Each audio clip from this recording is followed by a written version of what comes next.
Hey Joey, do you know how to create a balance sheet? Oh, I do not. Would you mind showing me? I wouldn't mind at all. So, how do you put together a balance sheet, Joanna?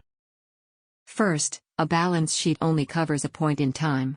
For example, the income statement is dated for an entire year. Second, you will need to find all of your assets and list them in the order of liquidity. What is the order of liquidity? The order of liquidity is how easily the asset can be turned into cash. The order of liquidity is cash, accounts receivable, supplies, then equipment. After you have them all listed out, you need to total them. Then you need to list all of your liabilities in order of current liabilities and long-term liabilities. After your liabilities comes your owner's equity, where you list your owner's capital, which is found on the owner's equity statement. After you have your liabilities and owner's equity down, you need to add the two sections together. Your total liabilities and owner's equity should equal your total assets.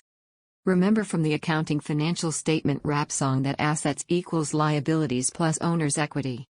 Very interesting. Thank you for explaining how to prepare a balance sheet to me, Joanna.